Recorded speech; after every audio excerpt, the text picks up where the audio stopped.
Ladies and gentlemen, welcome to another episode of the Nothing But Nugs podcast. It's another Friday evening, so you know that means we're back and we're here ready to talk about kind of a down week of NBA news and Nuggets news as well. But nonetheless, we're here and we're going to talk about some interesting updates. So thank you for tuning in. If this is your first time, last week we talked about Nuggets free agency. Initially, their initial period of free agency, we took a week off. And so we had a lot to catch up on. So that was a great episode. Go take a look at that one if you haven't already. But today we're going to continue talking about free agency, maybe catch up on some summer league action since the Nuggets have kicked off and pretty much wrapped up summer league at this point. But Eric, how's it going, man? It's going good. Yeah, summer is flying by. We were just chatting about that, and it was good to get to watch a little bit of, granted, it's summer league action, but it's still basketball. It's still, the guys that we drafted, at least you get to kind of get the first glimpses of them and kind of see where they might fit into the team. And so that was exciting. Wish they would have been able to beat Portland last night by more than 15 so we could see them kind of play a few more games, but it is what it is. Summer league is what it's meant to be. I think more than anything, it's just to kind of get guys an opportunity to kind of get their feet wet. And look, at least this year, we had no Deron Holmes type of injuries coming out of summer league. So I think that's a huge positive. Yeah, this is true. They have one more game on Sunday against the Raptors, I think it is. I don't know why that's the case, but yeah, it's summer league's pretty much over. And do you hope that continues to be the case? Everyone just needs to get out of summer league, get healthy. But yeah, there have definitely been some standout guys. We'll talk about that a little bit later on. But let's start with NBA news in general. All right, last week we had a lot of NBA news to catch up on. One story we didn't really talk much about because it kind of was just assumed by most people is that Victor Wembanyama re-signed with the Spurs. Or didn't really re-sign, but he signed a contract extension, a max rookie scale deal, 5 years, $252 million. Solid. That sounds about right for him. So he's going to be here long term in the West with the Spurs, presumably. What do you think of the Spurs offseason more broadly? Obviously, Wembanyama staying there is not the largest news of all time. But I mean, the fact that he's committed, he's going to be here for at least the next half decade. And they've made some solid moves this offseason with the draft and even in free agency, bringing in guys like Tobias Harris. I mean, what do you think of the Spurs offseason so far? Have they made themselves that much tougher for the Nuggets to contend with in the West? I think the Spurs, obviously they were in the finals last year. Between them and OKC, I really kind of feel like it's those two teams they've kind of separated themselves from the rest of the Western Conference. Now, that's not to say that other teams can't still play a role. But I think those are the two teams that are going to kind of have a target on their back next year. And yeah, I do think that the Spurs have made themselves better this offseason, whether that's through the draft or through their free agent moves. But look, anytime you can get a cornerstone guy like Victor Wembanyama to essentially lock in his rookie contract extension and say, look, we're going to be here, we're building the future around this guy. I mean, he's the cornerstone. Like, he's literally, the alien that they're going to build around. I mean, that guy has multiple MVPs in his future, if everything goes according to plan, if his health stays where it is. And I just see nothing but upside for him. I mean, he is completely different than anything we've really ever seen in the NBA before, I think. Just from as far as, we've seen height before in the NBA and we've seen athleticism in the NBA, but we've never really seen the guy that can kind of put those two things together and then also have the shooting range that he has. So he's a guy that's out on an island by himself. And, look, I'm not going to cheer for the Spurs, but he's a guy who, as the playoffs progressed, I just kept saying, man, I'd really like to watch this guy play. He's a lot of fun to watch. Yeah, this is true. I mean, he's hard to root against also. I'm taking a look at their roster right now to see what other moves they've made so far. But he's a tough guy to root against. I mean, you hate that he's in the Western Conference with our beloved Nuggets. But dude, I mean, not just the fact that he's so gifted basketball-wise, but he's also just a great dude, like a super disciplined guy, especially for his age. I think he's going into year 4? The dude is like younger than me. Um, and he's just so mature, and you see that in the way that his team is able to succeed with him as the sort of young leader of that team. I mean, it's not easy to take the youngest team in the NBA to the finals and beat one of the other youngest teams in the league as well. In doing so, the team with the MVP, the Thunder, and so. I mean, all of that is just an absolute testament to how fantastic he is, not only as a basketball player, but also as a leader. I'm taking a look at this roster. It looks like they're pretty much running it back. I mean, they got those draft picks, right? And then they brought in Tobias Harris. That was kind of their big splashy move of the offseason. 13 points, 5 rebounds, 2.5 assists, 47% from the field. So, like, this is a solid addition for them. They definitely needed some more depth at the forward spot. I think they still have Harrison Barnes, right? I think he re-signed also. I mean, are you someone who's followed Tobias Harris closely enough to be like, oh yeah, this guy will be like a guy who can push them past a team like the Knicks, for instance? I mean, look, Tobias Harris is a guy who's been in the NBA, it seems like forever. He's played on winning teams, it seems like forever. Now, don't quote me on this. I do think he had a good stint in Brooklyn, which probably wasn't on a ton of winning teams when he played there. But I mean, look, the guy seems to, be able to hit the open shot. I know he's kind of played some games under pressure. He's taken some shots under pressure.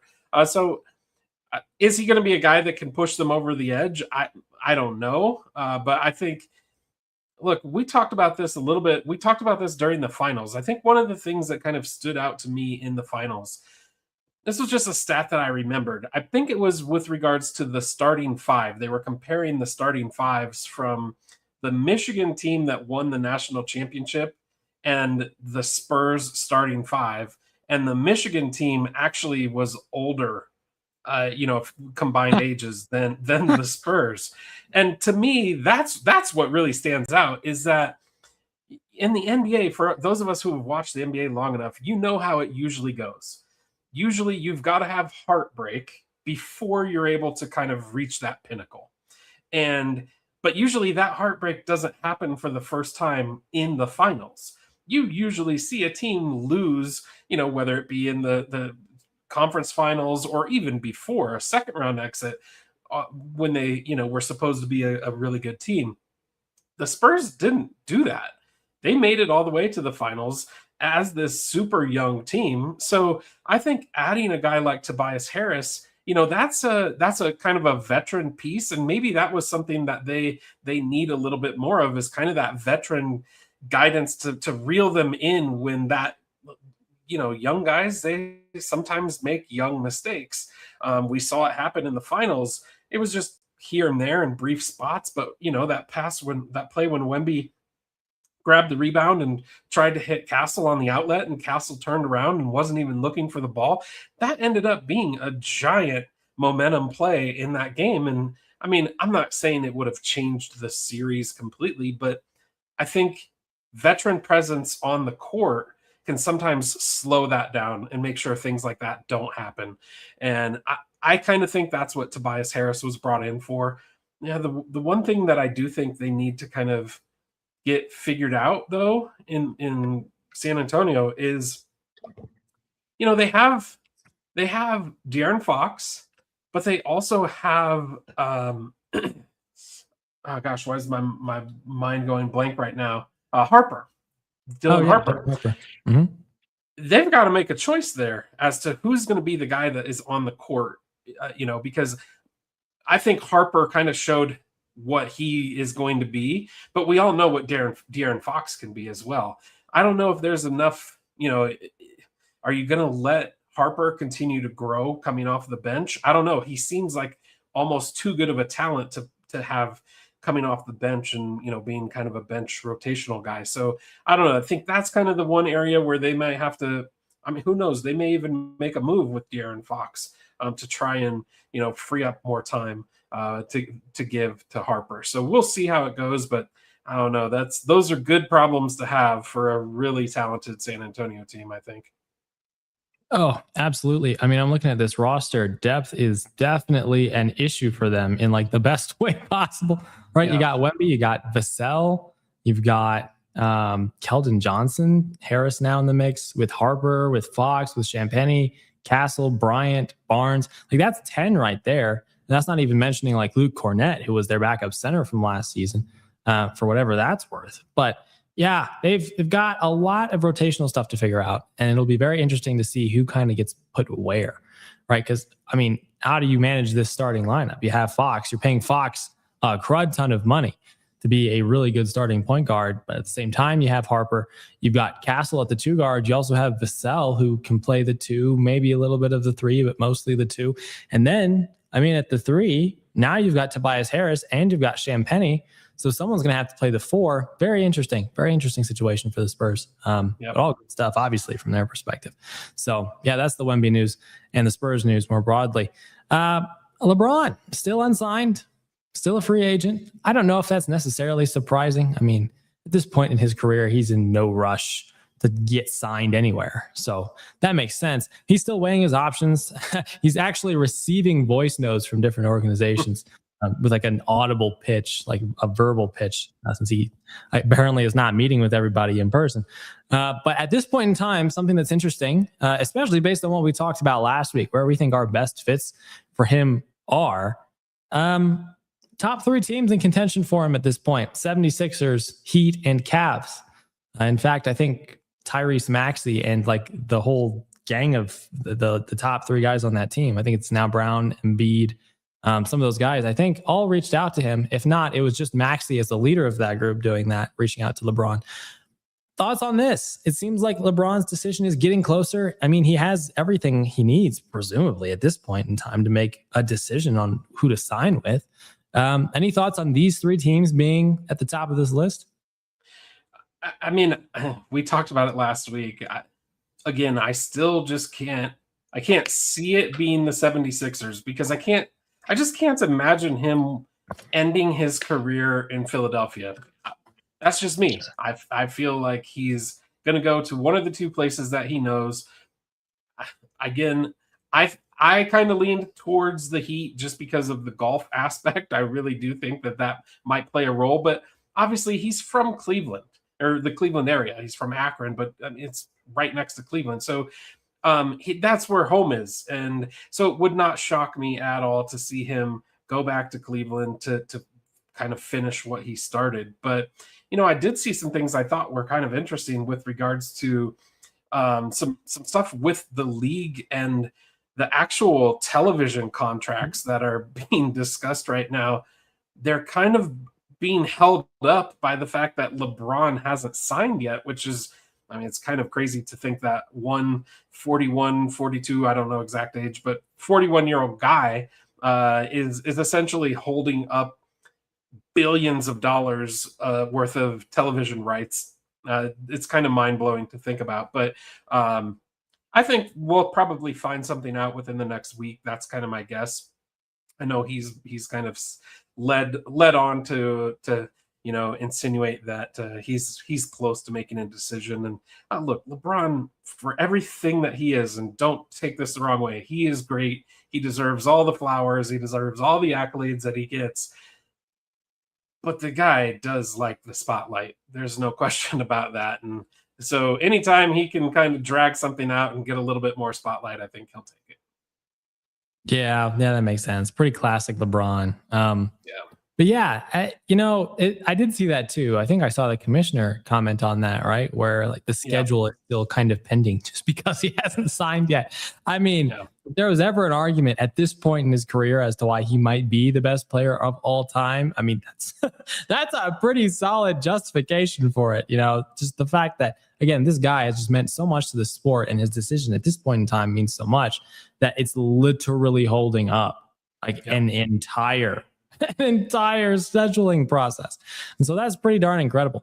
This guy, man. But yeah, the Cavs for me, I think are still probably up there at number 1 for where I think he should go and might be very likely to go. I get that it's going back home, but that kind of just makes the whole story that much more complete.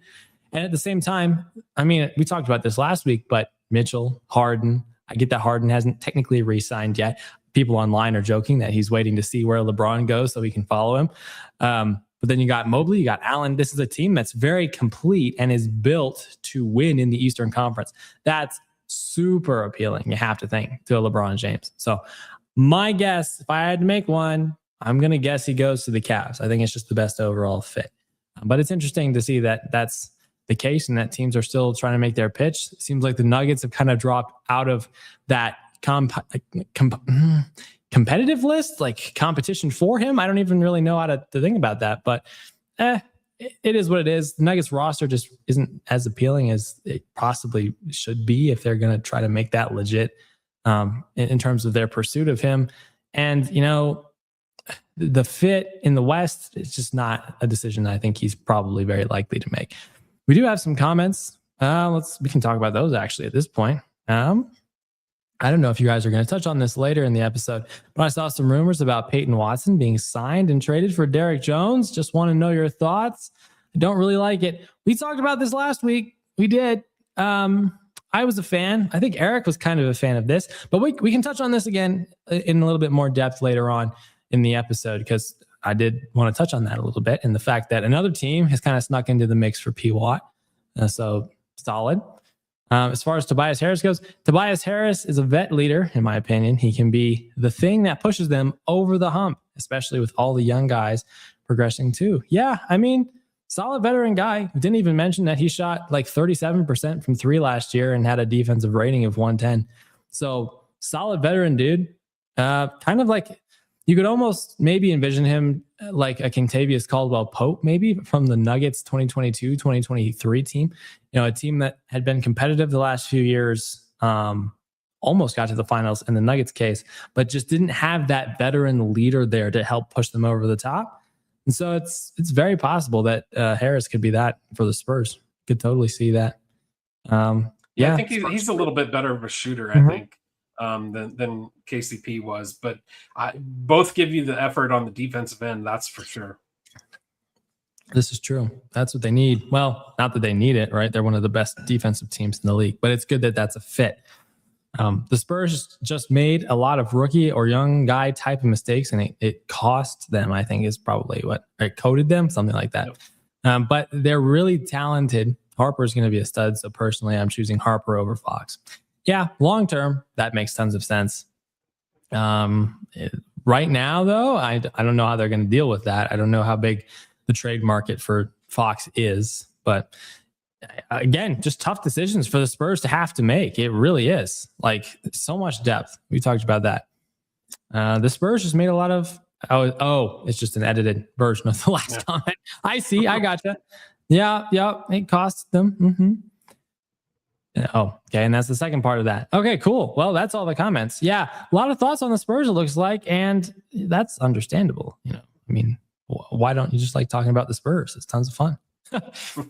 Okay, back to where we were. Now, this one's very interesting, right? We were talking about this a little bit beforehand, but some people might have missed it. So Gary Trent Jr. signed again. He re-signed with the Bucks for 4 years, $64 million. Now, if that sounds a bit ridiculous, it is a little bit ridiculous. Gary Trent has played each of the last 2 seasons on sub $4 million per year contracts and has not necessarily been too great. Even to the point where he was benched, I think, at some point last season. Now he's making over $15 million a year. It's like $16 million per year AAV. And the league is actually probing the Bucks.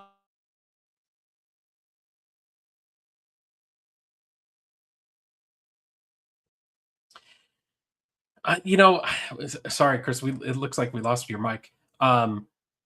The deal with Gary Trent Jr. I don't even know what to think about his contract. I mean, it's so ridiculous.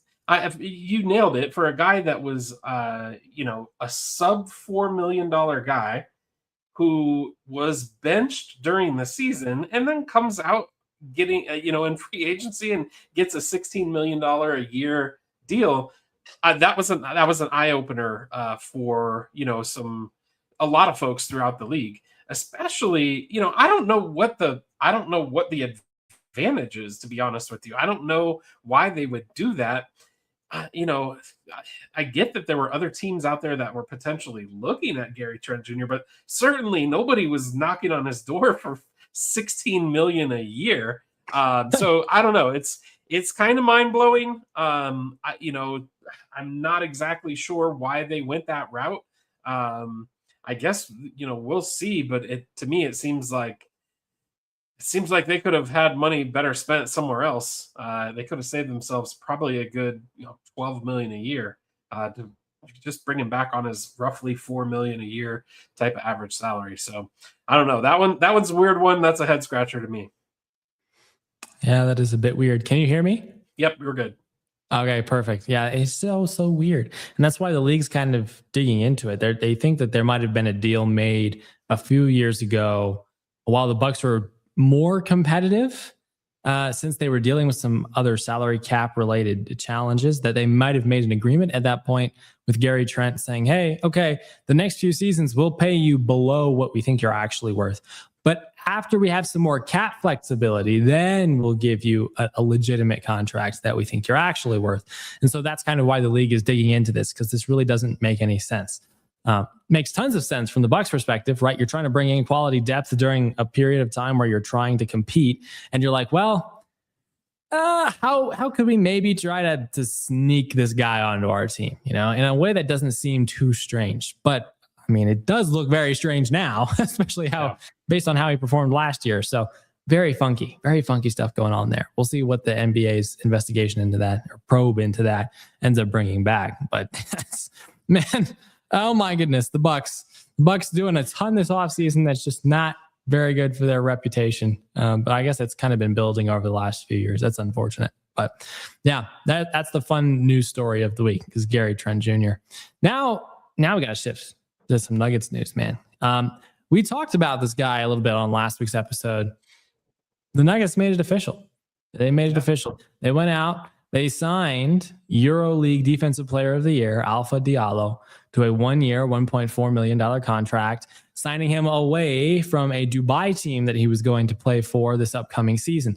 Now, he's been trying to get into the NBA for the last couple of seasons, and so this is not the largest surprise, but he left about $2 million on the table in order to take this gig with the Nuggets. And so, I mean, clearly his dreams as someone who grew up in the United States is to play in the NBA, is his first opportunity to do so. And so, I mean, any thoughts on this in particular by itself? The guy as a player, before we talk some fit stuff and what this could mean for guys like P-Watt and Spencer Jones. Yeah, I mean, as far as a player, the guy as a player, look, of course, the EuroLeague is a different league than the NBA. So we're going to see how big of a difference there is, how big of a gap there is, because it sounds like they didn't just bring him over to be a guy that sits on the bench. It kind of sounds like they're going to give him a shot and see what kind of, what he can do. But it addresses what the Nuggets talked about needing after the end of the last season. They needed more defense, and they needed somebody who was going to be able to go out there and play against, the guards and small forwards of the world who could, break them down and beat them in one-on-one type of situations. And from everything that I've read, I mean, Diallo can guard anywhere, any position on the court. That's kind of what they said. He can guard anywhere from a 1 to 5.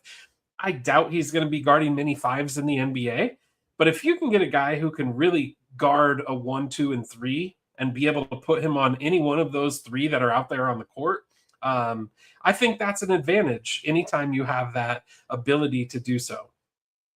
We'll see how his shot is. I don't know. Again, he averaged about 12 points a game last year. So we're going to see how big of a leap it is to go from EuroLeague to the NBA when it comes to scoring. I know the ball is a little bit different. The game is certainly a little bit different. The competition level is drastically different, I believe. But, he seems like, obviously, if it's there, it wasn't just the Nuggets who were looking at him. There were multiple teams that had interest. So I like the fact that the Nuggets did go out there and get him. And, I hope he's able to address, some of those defensive needs that we needed so badly to be addressed in the playoff run last year. Yeah. Look, I think the last international guy the Nuggets signed, correct me if I'm wrong, but was it Facu Campazzo? Yeah. Dude, oh my gosh. Facu Campazzo. The days the days before the Nuggets hit their peak, man. Oh, what a wild time. But I mean, that's kind of what you hope doesn't happen here, right? Because Facu was hyped up to be this guy, international player, really good, solid point guard, great facilitator, and was able to contribute solidly in the league he played in. Did he come from the EuroLeague too? I think he came from the EuroLeague. I just know he's Argentinian, but he may have come from the EuroLeague. Yeah, somewhere. But regardless, what we saw there was clearly someone who's not quite able to fit in an NBA setting. It doesn't mean his skill set is bad. I mean, he's contributed to winning in other leagues, but it just goes to show how different the NBA is. And so for a guy like Diallo coming over, you're not paying him a ton, obviously. So that's good news if you're the Nuggets. It's good that you're paying him also to be in a bench capacity. We'll see if he's big enough to guard NBA threes. That's my thing. Yeah. It's been said that he can guard one through. Well, you said it's been said he can guard pretty much every position on the court, but I agree with you. I think in the NBA, it's probably going to have to be 1 through 3 mostly. I'm just not sure if he's big enough or fast enough to keep up with NBA threes. And so at that point, he kind of finds himself in a similar position to Bryce Hopkins, like we talked about a few weeks ago, where you have a guy who's not fully capable of competing against other small forwards in the NBA, but he's not quite good enough at doing something offense-wise that makes him a true shooting guard. It's kind of somewhere in between. And so that's kind of where you hope Diallo doesn't end up finding himself, as a guy who is fast, is athletic, good defender, solid enough defender at the NBA level, but doesn't have a good enough jump shot to really fit in at the 2, and isn't quite big enough to hold it down against some of the larger threes in the league who are like 6'8", 6'9", like 2 or 3 inches taller than him.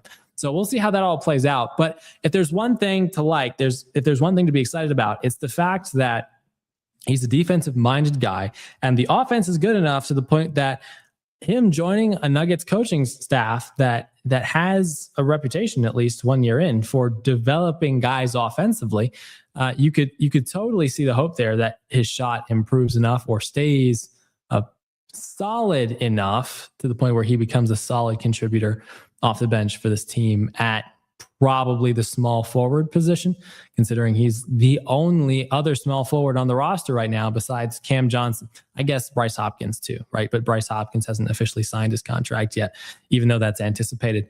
But as far as small forward depth now, obviously this raises major questions about Spencer Jones. We'll get to Peyton Watson in a second, but Spencer Jones in particular. To me, this seems like the Spencer Jones replacement move. Is that kind of how you're reading this? That was my knee-jerk reaction, quite honestly. When I first saw the news that they signed Diallo, I thought the first thing that went through my head was, well, that's probably means the end of Spencer Jones in a Nuggets jersey.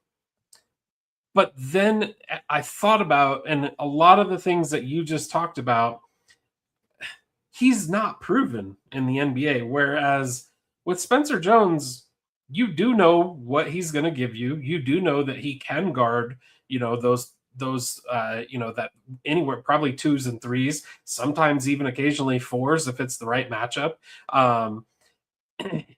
You know what he can give you on the offensive end. Granted, it's not going to be every night where he's pumping in 20 points a night, but he's good for a solid 10 to 12 if given open shots. I think his 3-point percentage improved dramatically year over year, even with more shots. So that was kind of nice for Spencer Jones. But I do think it certainly brings into question, like, is this Plan B? Because look, Spencer Jones and Peyton Watson, and we'll talk about him in a second, but at some point in time, those guys are going to get offers from other teams, and the Nuggets are going to have to make a decision. And, hopefully we do what's right by each of them. Look, do I want Spencer Jones back on the team? Yeah. And I think that the contract that Diallo signed, being a 1-year deal for just $1.4 million, I think that kind of still gives a little bit of room in there for Spencer Jones to be able to get, he's not going to get, I think, I'm guessing he probably wants somewhere in the realm of like, 9 to 11 million, somewhere in that ballpark. And I think that that's too high for him. He's probably somewhere closer to, a 6 million, 7 million type of guy. And that might be even high, but ultimately, I think that's where the Nuggets would like to see him, his range. And I do think that this is kind of a plan B, if things do go sideways with Spencer Jones, that they can say, okay, well, at least we do have somebody who can kind of come in and fill those minutes. But yeah, you touched on Bryce Hopkins. I will say he's looked better than I thought he would look. I get it. It's summer league. So you're not playing like top level NBA, regular season NBA type of competition. But he was better than I thought he would be. So I will give him that credit. I know we'll talk a little bit about the rookies, a little bit later. But when you start to kind of piece those pieces of the puzzle together, you can see really quickly where Spencer Jones might kind of be on the outside looking in. Yeah. Look, if he is indeed the Spencer Jones replacement, we got to look at it in its whole context, right? And so in Spencer Jones, you have a guy who has proven he's a solid role player on this team. Defensively, obviously, that's his emphasis. He's a guy who can go out there, he can guard 1 through 3. Not great at guarding 4 and up, but I mean, you don't freak out immediately when that switch happens, right? Solid defender. A guy who shot 40% from 3 last season too in the NBA, and a guy, most importantly, and if this reason alone doesn't get him the amount of money that he's looking for, I don't know what will. In an elimination game for the Nuggets in the postseason with an injured Nuggets team, he goes out and he drops 20 points in a do or die game for the Nuggets. Like, that's the type of guy you just need on your team if you're going to try to win. And so I understand that the Nuggets are in a cap tight situation here. Okay. And so the question really becomes, okay, obviously, well, at least on paper, obviously, swapping a Spencer Jones for an Alpha Diallo is not a good decision. It's just not a good one on paper. But you're saving like $8 million a year potentially by making that move. There's enough that you like about Diallo to the point where you could see him fitting in like Spencer Jones kind of has. And at that point, maybe your perspective starts to change a little bit. But on paper, I'm going to say that obviously this is the Spencer Jones replacement move. Doesn't seem like the Nuggets are willing to push themselves into the second apron for Spencer Jones. Maybe they would for Peyton Watson, but for Spencer Jones, does not look like it's likely. And so likely. So you could understand why they made a move like this, especially given the tight situation that they're in financially. A few comments on this particular issue. This one says, I love that Alpha Diallo signing. If you've seen any of his highlights, he's exactly what they need. Great defending wing, doesn't bring a ton of scoring, but still super physical on offense. Yeah, I can understand that. I watched some of his highlights too. That's the conclusion I came to. And so I guess we'll see if it translates over to the NBA. But I mean, you hope he can fit that kind of role on this team, especially since the Nuggets like to do a lot of back cuts. So maybe if he's not a great shooter, he can find a Christian Brown type of role at the wing type spot. Another comment, watching him reminded me of Spencer Jones, but way more physical and more confident on offense. Yeah, I don't know how much older Diallo is than Spencer Jones. If he is, do you know how old Alpha Diallo is? I do not know that. I wonder. I'm kind of curious because my default response there would be it's probably just because he's been playing professional basketball longer than Spencer Jones has. And so for that reason, he probably is a little bit more confident and knows how to use his body better. Obviously, Spencer Jones, as a guy who, he was in his second year last season, his first full season at the NBA level, didn't really look. Looks like he's 29. 29. So, yeah. So this is, yeah, that makes tons of sense then. And so he's older than Spencer Jones.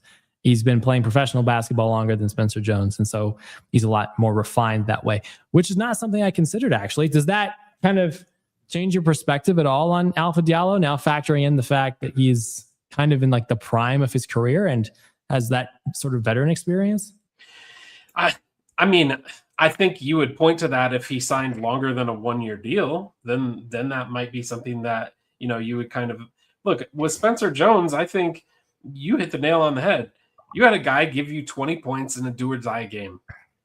Look, if it's as simple as you're out on the playground and you're picking guys, you should at least go with the guy who the last time you were in that situation and the chips were down on the table, he was able to be the guy that you leaned on and depended on instead of just the guy who was sitting on the bleachers, in some other league that you hope can give you that.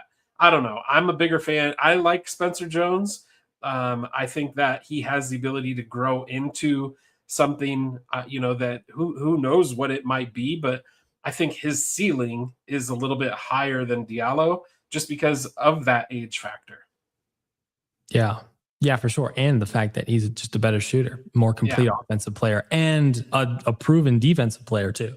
So yeah, completely agree. But an interesting point, another point of potential hope. All right. If we're trying to hype ourselves up about that move, Hopkins isn't terrible. I don't know if he'll play that much though but Brazil has looked really good. And I wouldn't be surprised if he ended up playing around 10 to 16 minutes a night. Maybe we'll talk about this during our summer league recap, but yes, Brazil and Hopkins, very intriguing. Brazil, very, very intriguing. That'll be my spoiler for that section. Alpha's 31. I guess he's 29. Yeah, that's what you said. Yeah. So yep. Yeah. Around that age range though. That's not bad. So you love to see it. Okay, so that's that move. Now we got to talk about Peyton Watson. Still kind of at an impasse here, negotiating wise with the Nuggets. But a third team kind of hopped into the mix. So last week we talked about the Clippers, we talked about the Hawks, all right, and some interesting packages that could potentially be made there in a sign and trade if the Nuggets decide that they don't want to go into the second apron for Watson either. But the Bucks are the third team that emerged this week as an interesting sign and trade suitor potentially. I'm curious to hear your thoughts on this, because I think the Bucks, even though they're kind of in a financial situation that would make it tough for us to work out just a direct one-to-one sign and trade, and we'd have to add another team in there, I think the Bucks have at least an interesting guy or two that they could potentially include in a sign and trade with the Nuggets that might actually help the Nuggets from a depth perspective. But what are your thoughts on the Bucks joining the Peyton Watson pursuit? It's enticing because look, the Bucks aren't very good, right? So when they start throwing out, draft picks, it's probably not going to be, 2027 draft picks, but I think what I saw, if I'm not mistaken, was like a 2030 first rounder, a 2030 second rounder, and then a player. I don't know if that's enough time for the Bucks to really get good, but look, we talked about this last week too. The Nuggets need draft capital, so it's going to be hard to turn away any type of really nice potential draft capital like that. The Bucks, again, I mean, they do have some nice pieces. I really like the Braden Burris guy that they drafted this year in Summer League. He's looked pretty good. They got Nate Ament at the 13th pick overall. So, I mean, they have some young pieces. Obviously, Tyler Hero came over. We talked about Gary Trent Jr. I don't think he's going to be the guy, obviously, that they move away from. But I think Kevin Porter Jr.'s name was the name that I kept seeing come up. That's interesting to me. I'm not going to just immediately shoot that one down because I could be wrong. I don't have the stats pulled up in front of me, but I think Porter, he averaged somewhere around 18 to 20 points per game, if I'm not mistaken. So look, if you can find a guy who can give you that type of production, but then you get back into that situation of where does he fit in the roster? Because Kevin Porter Jr. kind of, to me, is more of like a 3 or 4. I guess, no, I'm sorry. He's probably a 2 or 3. So you kind of still have that same, does he fit where Peyton Watson fits? So I don't know. That's to me is kind of an interesting trade. If that is the same, same mock trade that you're alluding to, but I'd be interested because the Bucks aren't very good, and if they're going to offer us draft capital, I'd be interested to see what that capital is.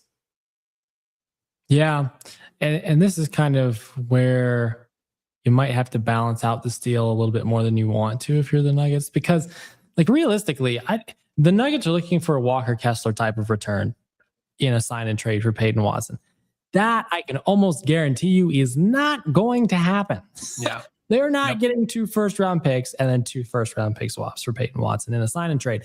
But if you can find a way to even get like 1 or 2 first-round picks and then like 1 solid role player who can come off your bench in that type of a deal, I think that's a win. You shed some salary in the process. I don't know what the specific cap condition is, but I know that I think in order to pull off a direct trade with the Bucks in a sign and trade, the Nuggets would have to get back like half of Peyton Watson's salary worth of contracts in return or something like that in order to make the money possible for both sides, something like that. But regardless, if you could get just like 1 role player and then like 2 first-round picks, I think that would be a solid enough win in a Peyton Watson sign and trade with the Bucks. Now that 1 player could be any number of guys, right? I mean, Kevin Porter Jr. is a guy you mentioned. You are right. He averaged 17 points per game, 5 rebounds, 7 assists. Last season, the Bucks were not a good team. So defensively, it looked like he took steps backwards. But for the most part, over the course of his career, he's been a really solid defender, especially over the last 2 or so years. And so that's obviously something the Nuggets would like out of a 6'5" guard. He's not a good shooter. And so, I mean, it's almost like bringing in a left-handed Russell Westbrook, but without the accolades, right? Very interesting if they were to go that route in a potential sign and trade with the Bucks. And another guy, AJ Green. That's a guy I heard kind of get tossed around in this particular discussion. Another 6'4" guard. But hey, look, man, this guy shot 40% from 3 in each of his first 4 seasons at the NBA level. And so also a pretty solid defender too. All right. Not terrible. And so if you're the Nuggets and you're looking for a 3-and-D sort of replacement, especially if you lose Spencer Jones, that's not a bad guy to go out and try to get if that's the sign and trade route that you pursue, right? Third guy, now this is probably less likely to happen, but if you're thinking about it, it might kind of make sense, depending on how much the Bucks value Peyton Watson. Jaime Jaquez. I highly doubt that the Bucks would move off of that guy. He was like the second most valuable guy they got in return from the Heat in that Giannis trade. But I mean, if they want Peyton Watson so badly, where are they going to play him alongside Jaquez? At the 2? That just kind of adds to their guard backup, right? Because they still have Green, they still have Porter, and they still have Kuzma, I believe, at the 3. And so they would have to get rid of one of those guys in order to make this happen. I think it's more likely that a Green or a Kevin Porter Jr. gets moved back to the Nuggets in this deal. But I mean, if you had the opportunity to get Jaime Jaquez in this deal, is that the guy that you would pick out of these 3 in a deal with the Bucks? I mean, so what's the draft picks? What's the draft compensation? Or is it a 1 and a 2? Or is it 2 1s? Because to me, that matters. So if it was a 1 and a 2, then I Jaquez would have to be the guy for me. But if it's 2 1s, which I don't think they would get 2 1s, I'm going to throw that out there. But I love AJ Green. The 3-and-D is extremely intriguing to me. The guy, look, I will, as a self-admitted Northern Iowan Panther, I would love to see that guy on the roster. So, I will say, maybe that's a little bit hometown cooking for me, but he has proven that he's a dead-eye shot, and he's going to be that missing 3-point shooter that we haven't been able to find. I guess Cam gives us a little bit of it, but really from that two hole, you're looking at guys like Christian Brown. Well, he's not a dead eye shooter. So we've struggled to find that. I will say the one name that just for me cannot be on the board is Kuzma. I don't want any part of Kyle Kuzma coming to the Nuggets, but that's just me. Yeah. You and my dad both, for what it's worth. Kyle Kuzma, that experiment has kind of run its course, it looks like. Yeah. Yeah, very interesting thoughts. We got some comments on this. I like KPJ a bit more than Derek Jones Jr. for Pewat, especially if it comes with some picks. I actually disagree with this. It's a junior comparison, I guess. Let's take a quick look. Last season, last season, Kevin Porter Jr. played about 38 games. Derek Jones Jr. played 50. They played about within 6 minutes per game of each other. Obviously, Kevin Porter Jr. scored more. Did not shoot the three as well as Derek Jones Jr. did, though. Derek Jones Jr. was a solid 4 points higher in 3-point shooting percentage. Kevin Porter Jr. is the better defender, though. And so, I mean, for that reason, it's kind of tough. But then you also have to like the athleticism of Derek Jones. And the fact that he's been on some competitive teams the last 2 seasons, and Kevin Porter Jr. not really. It's kind of a toss-up there, right? I guess it does. At that point, then picks might matter, right? If you're looking at the Clippers, and the Clippers are like, hey, Derek Jones Jr., 2 first-round picks in exchange for Pewat, and the Bucks are like, Kevin Porter Jr., a first-round pick and like a second-round pick. Then you kind of put yourself in a very tough situation. It's almost a toss-up at that point. Again, it probably depends on when the first-round picks are given, what years they're related to. But it's very interesting. I've personally liked Derek Jones Jr. more than Kevin Porter Jr. But I mean, it's a toss-up. I mean, if you had to pick between those 2 guys, who are you picking, Eric? It's a toss-up because look, I think Derek Jones Jr. is probably a little bit more proven. But look, I mean, wasn't Kevin Porter Jr. like the number 2 overall pick? I think he was an extremely high draft pick, if I'm not mistaken. So he's clearly got a super high talent level, a super high, potential.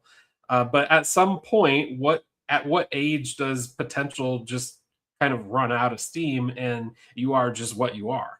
It's kind of like Marvin Bagley. He came into the league with just a ton of upside, a ton of potential. He's never really hit that upside or that potential. He's just kind of been what he is. So I don't know. To me, I think you're probably right. It's 6 one way, half dozen the other. It's at that point, you're really, I think, dependent upon what that draft capital is that's coming back to you. And you try to, maybe there's something that goes with saying, I mean, I don't know the inner workings of these teams. I don't know the relationships that, maybe agents have with the front office. So sometimes things like that make a difference. So I don't know, those are the kinds of things that might come into play. Yeah. Derek Jones Jr. is also a few inches taller and a little bit heavier and a little bit older too. So all of this factors in, man. So many different variables here to consider. Kevin Porter Jr. was the 30th overall pick in the 2019 draft. Funny of the Milwaukee Bucks, and he got traded that evening. But yeah, 30th. So interesting. Yeah, that's a toss-up. Tough one. Here's another comment. If the Nuggets choose not to go into the second apron with regards to Watson, they're not trying to contend. Almost all contenders besides the Spurs are in or close to the second apron. Owners are being greedy. Yeah, look, I mean, the Spurs will probably be there in the next few years too, right? One would assume they'd be in those conversations pushing up against it. It is tough when your owners don't want to compete, right? It's tough, right? You have to, especially when you have one of the best, if not the best players in the world on your team. Like, you just have to understand, you got to sell out. That does not happen. You have to sell out for winning. You just have to make it happen. And so now I've had this thought before, right? And I'm curious your thoughts on this, Eric. But going into the second apron for Peyton Watson, to have him play where, right? Because the idea here would have been, okay, we're going to trade Cam Johnson and re-sign Peyton Watson. He starts at the 3. Or we're going to trade Christian Brown, re-sign Peyton Watson, and he plays at the 2. But if you're not going to be able to move either Brown or Johnson, then where is Peyton Watson going to play? Who's going to go to the bench? How is that going to impact teammate chemistry, right? How is it going to impact the rotation? And so there are so many different factors here that make going into the second apron for Peyton Watson tough unless a corresponding move is made. But what are your thoughts on that in particular? Yeah, you're spot on. I mean, that's the tough part. I think, look, in a perfect world, right? In a perfect world, the Nuggets are able to move Christian Brown, sign Peyton Watson, have him come in and play the two, and then kind of everything works itself out from there. You got Cam in the three. Maybe Cam gets extended, maybe not. It depends on how the Nuggets season is going. Ultimately, Cam could be, I hate to say, when the next trade deadline comes, but if something has happened and the Nuggets are sellers and not buyers at that point, they're probably looking to move Cam Johnson. But at that point, if you've gone through, a half of a season where you're trying to figure out if Peyton Watson's your starting two or if Christian Brown's your starting two, who plays the three, if you're trying to figure all that out, look, you're absolutely right. These guys are all professional athletes. They all make big salaries. And I hate to say it, but what comes with that territory most of the time is they all have egos to some extent. And when they've worked this hard and gotten to this point in their career, they don't take coming off the bench lightly. That's not something that they want to do. And really, that's not something you want to do as a team when you're paying a guy $25 million a year is to come off the bench.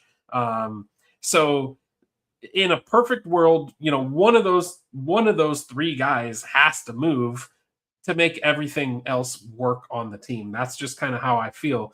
I kind of disagree with the comment with the owners being greedy. Look, I get it, man. We talked about this, I think, last episode or maybe two episodes ago. It's really easy to talk about spending someone else's money, right?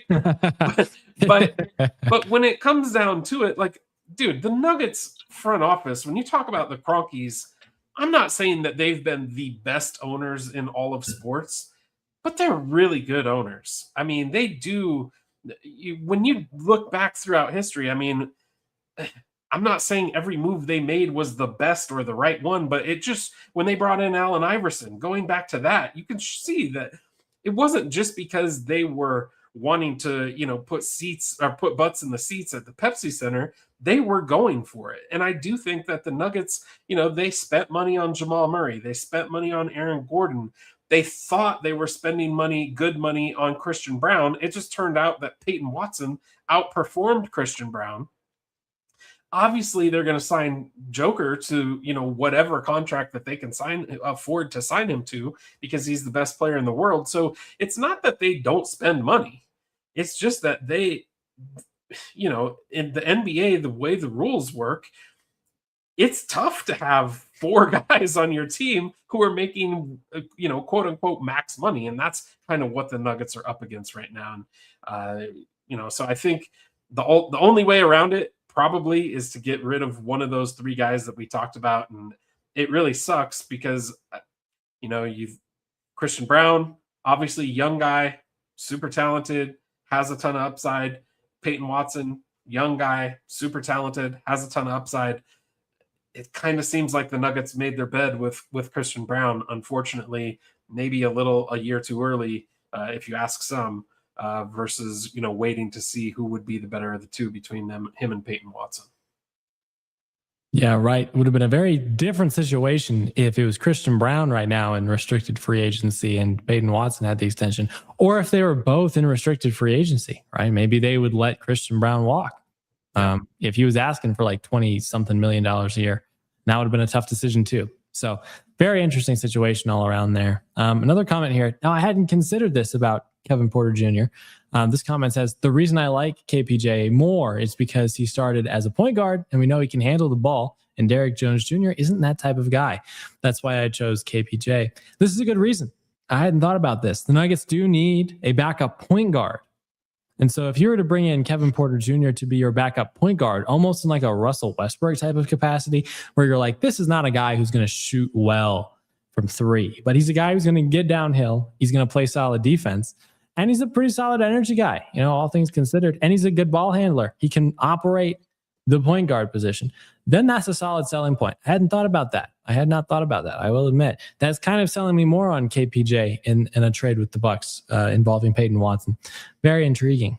Any thoughts on that? No, it's a good point. It's a good point. I don't think Derek Jones Jr. is going to be a guy that they're going to entrust to bring up the ball in pressure situations. So, that is certainly a fair assessment, and good food for thought. Yeah, for sure. Good thoughts. Yeah, so I mean that's really all the news that we have from Nuggets free agency over the last week. Ultimately, the word is that the Nuggets are still active on the market and they're trying to add some depth. They're still looking to add depth, particularly in the front court. And so we'll see if they find like a backup center or another type of center, maybe even to be third string to add to this team. But that's kind of the state of where the Nuggets are at right now. They're not actively shopping guys either. Is the most recent word. Interesting, right? Because in the first day or two of free agency, there was news that Cam Johnson had lots of interest and he might be shipped like immediately, like within the first day or two of free agency. That obviously has not happened yet. So whatever the Nuggets are doing, it definitely looks like they're sticking with the run it back type of mentality. And that's very, very interesting. Very interesting. But you can understand it, right? Based on a lot of the stuff we've already talked about so far with the cap restrictions that they're dealing with and just trying to maintain like team chemistry as well. I mean, they brought in 4 new guys to their rotation last season. They were a solid team, but the lack of chemistry really showed up in the postseason. So maybe that's another thing that they're trying to minimize going into the next season. But whatever that reason, whatever the reason may be, it's very interesting. I was thinking about this, and I can't remember if I asked you this last week or not, but one of the things you start to see across, you've started to see it kind of in the NBA. I think Brunson did it. You've certainly seen it in the NFL. Brady did it for years, where kind of that star player takes less money to be able to put more pieces around them. Do you think that there's any chance Jokic would take a non-supermax deal to be able to kind of ease some of that? This is a good question. I almost wonder, part of me almost wonders if that, no, I guess that wouldn't really factor in, right? Because he's still under contract. Part of me initially almost thought that that's why he didn't re-sign this offseason, but he's still under contract. And so he still would have been taking up a large chunk of money in like a year or two when that extension would have kicked in. And so waiting a season just makes that cap hit even larger. So I don't really see him doing that. I think he'd probably take his money and go, right? Especially considering the reputation he has for kind of just being a guy who shows up, play basketball, does what needs to be done to be a good basketball player, and that's kind of it. Not really focused on a lot of the off the court stuff. And so given that he is in the back end of his prime almost now at 31 years old, retirement probably in the next 8 to 10 years at minimum. Yeah, I could see him trying to take that max contract. I don't know if he'd take less just to make the team more competitive. Are those your thoughts? Yeah, I agree. I mean, my whole thing is there's certain guys I think you could point to in the league who have earned it. And all you have to do is look at Joker's arms 40 games into the season and tell me if the guy's earned it. I mean, he wears his stripes literally on his arms, and it's, how many scratches he has. He's got scars up and down his arms just because, like, it's kind of ridiculous. I mean, I'm somebody who, had the ability. I watched a lot of Shaquille O'Neal's games when he played.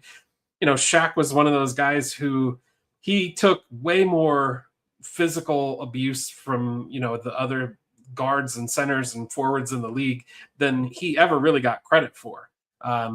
People would hit him, and they do the same thing with Jokic. People hit him. They're very physical with him.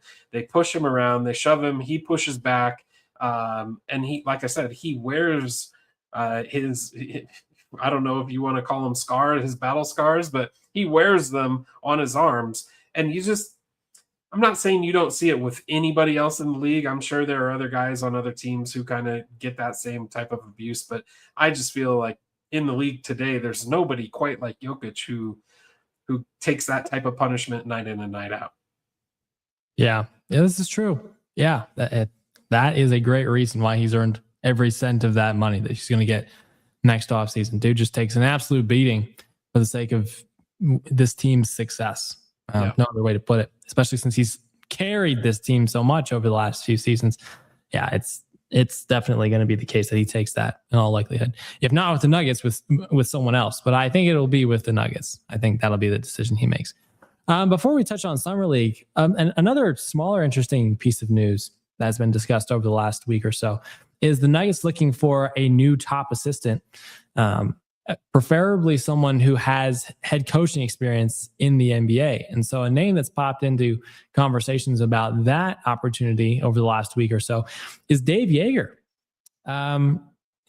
That's very interesting. A guy who was the head coach of a pretty solid Grizzlies team in the mid 2010s. Yeah, he was a part of being the architect of that grit and grind, or whatever that fun nickname was for the Grizzlies at that point in time was. A solid defensive-minded coach. And so he's a guy who's apparently on the Nuggets' radar to be Adelman's top assistant coach on the bench, just to provide that veteran experience. Any thoughts on, I guess, first the Nuggets looking to find a guy like that to fit in that top assistant role, but then more specifically about Dave Yeager himself? Look, I guess it doesn't surprise me that they're looking for more, veteran leadership from a coaching perspective. Adelman had a pretty young, obviously he was pretty young, first year head coach. I think he did have a little bit of, there were some guys on his staff who had some prior experience, but certainly nobody with, multiple, we'll say like decades of experience in the NBA coaching. So I think it would be good to add, somebody with that type of veteran presence. Now, as far as Dave goes himself, I'm never going to argue when the Nuggets want to bring on somebody more defensive minded. Because that's clearly been, you could look back to the Doug Moe years. And probably further back, the Nuggets have really never had like this defensive mindset, which rightfully so. Denver is a city where your main goal should be run and score as many points as you can. Exactly. Mm-hmm. That's how you should win in Denver. But we have found out multiple times in the playoffs, sometimes when you get to the playoffs and that game becomes smaller and you have to win on the road, you can't always just go up and down the court. You've got to be able to sit in and play a half court defense. And I think that's kind of what they're identifying is saying, hey, we have to be able to, do something different because what we've been doing clearly hasn't worked. Yeah. Look, a lot of this also has to do with personnel, right? Yeah. And so, like the 2023 team that won the championship, they had defensive personnel. Right? They went out, they got KCP. They had a Jeff Green who was solid defensively, even at his age. They brought in Bruce Brown. And so, like, those are three solid role players that really fit nicely around the more offensive-minded stars of our team, the Nikola Jokic's, Jamal Murray, Michael Porter Jr. at that point in time. Then you have Aaron Gordon, who's kind of a little bit of both, right? Defensive emphasis and offensive emphasis. That was really how that team was constructed. This Nuggets team is not constructed that way. And so, like, in theory, it's easy to say, yeah, we'll go bring in one of the best defensive-minded coaches, proven defensive-minded coaches in the NBA at this point in time. But he's still working with the personnel that he's working with. Would a Christian Brown benefit from that? For sure. Would a Cam Johnson benefit from that? Yeah, sure. Would even an Aaron Gordon benefit from that? Yeah, sure. But guys like Joker and Jamal Murray are probably not going to significantly improve just because you brought in a defensive-minded former head coach as your top assistant. And some of the guys on that bench, right? Tyus Jones, only going to be so good as a defender. Julian Strawther maybe has some potential for that, but it's like, is that really going to be his emphasis on a night-to-night basis? It's stuff like that, right? And so it's cool that the Nuggets are trying to add experience there. Adelman had a lot of criticism thrown at him for the way he handled a lot of late game situations and just rotational situations as well during the course of games. And so just to add a veteran coach to his ear on the bench would be something that I think a lot of Nuggets fans would enjoy fundamentally. So yeah, figured I'd throw that out there. But now let's talk about some Summer League real quick. So Nuggets played 4 games in the Summer League. They have one more, like we mentioned earlier, this upcoming Sunday against the Raptors. But they went 2-2. Okay. Not incredible. Like you said earlier, they needed to win by 15 points or more in order to advance and get into the semifinal part of the rankings, I suppose. There are still games going on, so I guess it's possible other teams could have gotten in there. But main takeaways from Summer League, watching some of these guys play, some of the draft picks and some of the other guys on that team. I mean, my main takeaways, okay, so I like what they're doing. First, I got to start by just apologizing to the Nuggets front office when it comes to their draft strategy. Again, we never claimed to be NBA GMs, right?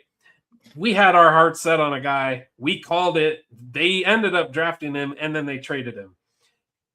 But when I'm wrong, I'll admit that I'm wrong. And I didn't think that Brazil was going to be the kind of guy that he is. I thought he was kind of a athletic dunker roll type of guy. Well, turns out that's why I'm not a GM in the NBA. He can shoot. He looks to be kind of a guy that hopefully they're going to be able to, through some growth and seasoning, see him kind of turn into, maybe a guy that can play almost like a stretch type of 4. Look, he's been really surprising to me, at least. We knew he was athletic. We knew that his rebounding was going to be there. His defense, he's able to block shots. But I didn't think he was going to be able to score at the clip that he's been scoring. So that's been a positive, at least through my eyes. Hopkins as well. I touched on it a little earlier. He's been a little bit better than what I thought. Now, I am saying this with by no means, I still think Hopkins is probably going to be a G Leaguer. I still think he's probably going to be maybe a guy that swings between G League and the Nuggets roster every now and again. But when you start to look at maybe a year or two down the road, I think he is a guy that could come in and maybe compete for a spot. There's been a couple of other guys, that kind of have flashed. I think Sears last night in the game that I was watching, he looked pretty good. But look, these are guys who, again, they're not going to probably make that leap into the Nuggets full-time roster. So I think really the only guy on the Summer League team that really has that opportunity is probably Brazil.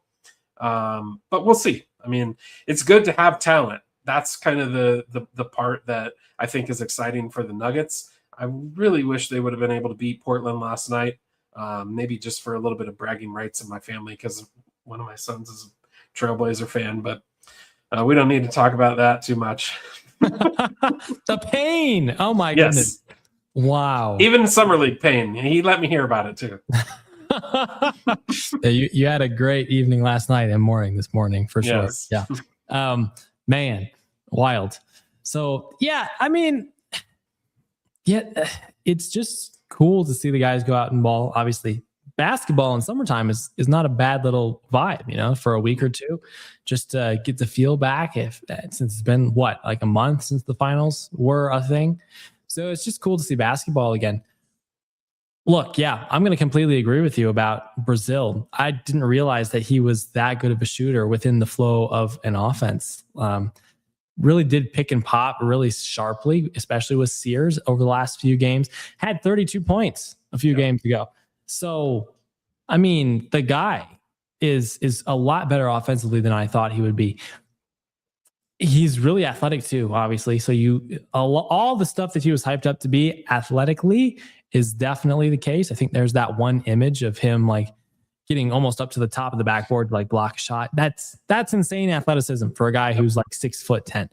And so I think it's more likely that he starts the year with the Nuggets, maybe even getting like rotational minutes, like a comment we saw earlier mentioned. 10, 15 minutes per game. Could totally see that. At some point next season, that seems like a reality, right? Because the Nuggets they need to get it. And throughout the course of a season, you have injuries, they happen, especially if the Nuggets from last season were to happen again this upcoming season. Hopefully not. But yeah, if you have like 3 or 4 role players go down and like 2 of them are forwards, he's definitely getting action. Yep. He and Deron Holmes for sure will compete for it, but he'll get some action. I think Deron Holmes probably has a slight advantage over him right now to get minutes at the 4 off the bench, just because he's been around for a little bit longer and has a skill right now at the NBA level, which is 3-point shooting that's proven. Playing the 4 more, I think, should be good for Deron Holmes. I don't really know why people are giving up on Deron Holmes so quickly. It's his second full season. He tore his Achilles, I think, his first season in Summer League. He was out the whole season. Last season, this is his first full season, and he does really solidly in the G League. And then he came up and he shot 40% from 3 in limited action, but on like 5 attempts per game. So I'm not sure why people are giving up on him so quickly. We got to let that play out because the skill set there is really solid as far as a power forward is concerned in Deron Holmes. But yeah, solid stuff out of Brazil. Hopkins is probably going to start the year in the G League. I'm going to stick with you on that. Holmes' first season was played mostly in the G League.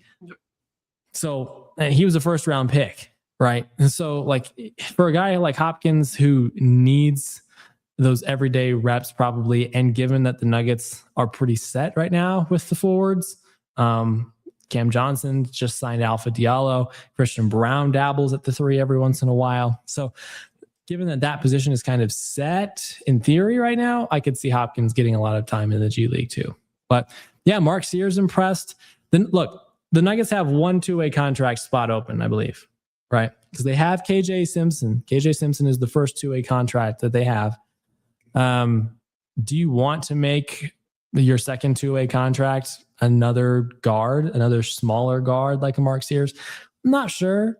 I know the Nuggets are obviously looking for some more guard depth, although they're probably looking at front court a little bit more. Sears is solid. I'm just not sure if you want to use both of your 2-way spots on small point guards. Right, but he's solid. Look, the Osifo guy, I don't remember his first name. If Osifo was like 2 inches taller, that would be a guy I think I would love to give like a 2-way contract to. Yeah. At that point, I mean, you got like a 6'10" tall guy who can shoot the ball pretty solidly, not too bad defensively, good athleticism, solid instincts. That's a guy who's also kind of stood out to me in Summer League so far. But it is what it is. We'll see how the Nuggets end up dealing with it. Didn't PJ Hall get a 2-way contract at one point in time? Yep. The Summer League. Yeah. So I think the Nuggets have some better options for 2-way guys this year, for what that's worth. But yeah, I agree. And going back to Deron Holmes real quickly, I will say I'm not in the camp of like giving up on him. I don't want to give up on him. I do think that I see, there's potential there. You certainly got to let a guy who, you drafted so highly get more than a 1-year chance coming off of a torn Achilles. Like that's a real injury that takes, I know he's back on the court in a year, but to be quite honest, as somebody who's had that injury before, it takes a solid 18 to 20 months till you're actually back to being the athletic, having that athletic confidence in your heel to be able to do the things that you used to do. So I'm completely on board with giving him more time, but this is why I think there's frustration. And I am in this camp of the frustrated camp because on draft night, the Nuggets traded with the Suns. They moved up from 28 to 22, and we traded that 28 pick, obviously a first rounder, but we kept the first rounder. We traded a second rounder and then 2 future second rounders to move up 6 spots. When the conversation today centers around the Nuggets having no draft capital, to know that we traded 3 second round picks to move up 6 spots on a guy who now we're waiting for to go in, going into his 3rd year, we're waiting to really see reap any benefit from. I think that's where that frustration is coming from. Hopefully, once the Nuggets fans get to see, I think this year you're going to see a different Deron Holmes. I really do. I hope he can stay injury free and get out there. And the guy can shoot. We already pointed this out. The guy can shoot the ball. There is no doubt about it. If he can get out there and give the Nuggets solid minutes, then I think we can start to all kind of get back on board with, okay, this is the guy who we moved up 6 spots with, with those three draft picks, trading those 3 draft picks. We moved up 6 spots to get this guy, and he is now impactful on the Nuggets. That's what we hope for anyways. Yeah, absolutely. It seems like the Nuggets are almost treating him that way so far this offseason too, because it's his second full season being able to play. And he didn't go back to play summer league with the guys. He practiced with the summer league team, but he didn't play in any summer league games, which is pretty much the treatment given to guys who are rotational guys, especially at this point in their career. So it feels like the Nuggets are committed to him, as they should be. He needs an opportunity to demonstrate what he can do at the NBA level. And so he's got like 3 or so years to do that, 2 or 3 years. The Nuggets are going to need him to do that. And so, yeah, it would be solid if he could really step up and flash the potential that made him such a high first round pick, relatively speaking. Not necessarily high, but the Nuggets giving up a lot in order to get him. See if he can justify that at this point in his career. We get a comment here. What about Roddy? Roddy, question mark. David Roddy. Initial thoughts on Roddy. I mean, he had his moments in very limited playing time at the end of last season. Undersized for a power forward, though. Shooting kind of inconsistent, but I mean, he's a big body, right? And he kind of demonstrated that he can fit in defensively. Roddy's still a free agent. What do you think about David Roddy? So I love what David Roddy brings to the team. I just don't know how you carve out, on a team that is a playoff contender night in and night out. I don't know where you find the minutes for him. I mean, look, he's the energy. You can't question the energy and effort that he brings. That's what he's going to give you. But it's not going to be like a consistent 12 points a night or, 10 rebounds or 7 rebounds a game type of deal.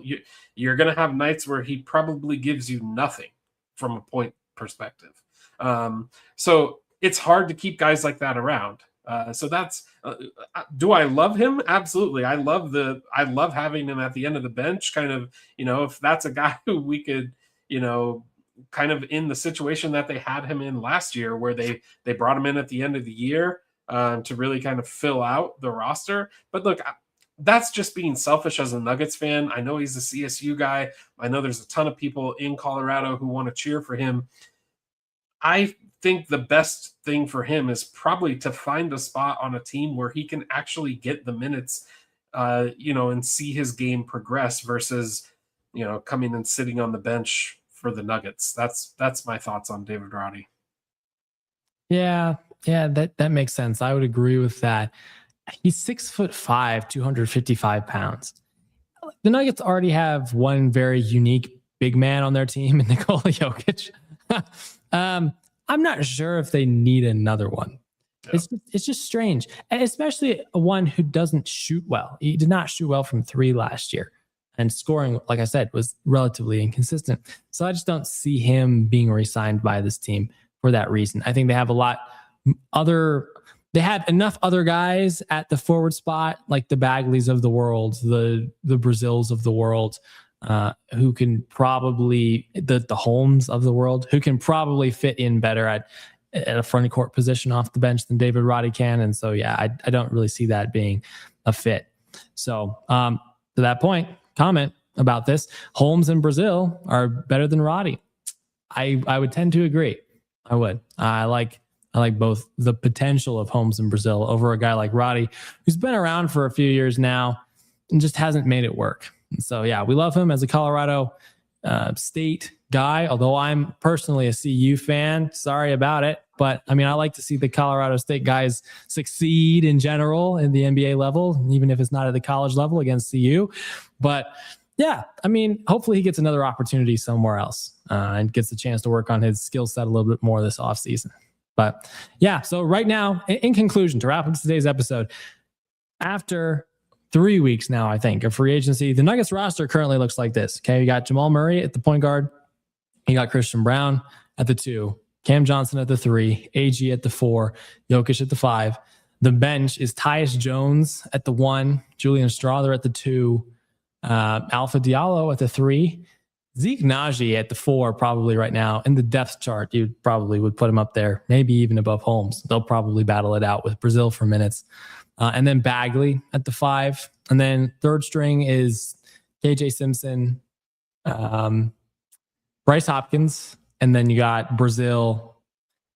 There's someone else I think that I'm forgetting. Can't remember who it is. Oh, Holmes. I just said him. That's Holmes. why. It's Holmes. That's an interesting team. I'm not sure how good that team will be. There are definitely some interesting skills on this team, but will they be able to put those skills together efficiently enough to be a top 4 seed in the West with this current roster and this current context, given the improvements the Lakers have made, given the improvements the Rockets have even made, the Timberwolves, obviously, I'm just not sure. I think this team right now is probably a 5th or 6th seed team in the West. And so they definitely have some patching to do. Any other final thoughts on this team before we get to it? Or I guess wrap it up and then get to it next week. I guess my final thought is I look, I know what we've said as far as who they're going to have to move off of, whether that's Christian Brown, Peyton Watson, or Cam Johnson. I still think the way that this team shapes up the best is if you're able to get Peyton Watson back at that 2 position. That just makes them so much better, both offensively and defensively. So I really hope that something does get done there. I know, this is kind of drug on throughout the summer, and, who knows what they're waiting for. I'm sure that when you break things down, I mean, even LeBron signing could be something that kind of holds up everything else, all the other dominoes in the NBA. So hopefully something does get done sooner rather than later, because I know as a fan base, we are kind of chomping at the bit to know, who are our guys going to go, who are our guys going into next season. So we'll get there eventually, but we just have to continue to be patient. Yeah, this is true. My ideal remaining moves, I think, in a relatively realistic world for the Nuggets right now would be, as tough as it is, I think at this point it would be sign and trade Peyton Watson, just run it back with the starting 5. Well, I'm gonna actually agree with one of our commenters here. I'm gonna say sign and trade Peyton Watson with the Bucks, get back a Kevin Porter Jr., 2 first-round picks. And then really solidify that as your rotation, right?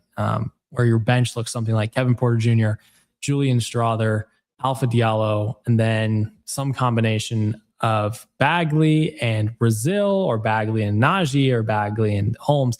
I think that would be a very intriguing bench. A lot of unique skills, like I kind of said there. One commenter actually makes a point here that Charles Barkley was like 6'4.5" or 6'5". So I should not be knocking Roddy simply because of his height. I will point out Charles Barkley did play some 20 or so, 25 years ago. So for what that's worth, NBA has changed a lot since then. A lot more skills are needed. Size is definitely valuable. Athleticism, if you don't have size, is valuable. So I'm not sure if Roddy necessarily fits that build, but it's a good point. Can't just rule out a guy because he's 6'5" and 255 pounds, so fair enough. That's a good point to end on, I think. Thank you for listening to this episode of the Nothing But Nugs podcast. We hope you enjoyed this discussion. We hope that to the best of your ability, you're enjoying this NBA offseason and this Nuggets offseason. We'll see you back here next week to talk more Nuggets free agency. Hopefully we have some updates. Maybe we'll even have some big updates, depending on what the Nuggets decide to do. But again, we thank you for your listenership. And until then, take care. Have a great rest of your week, and go Nuggets. Go Nugs.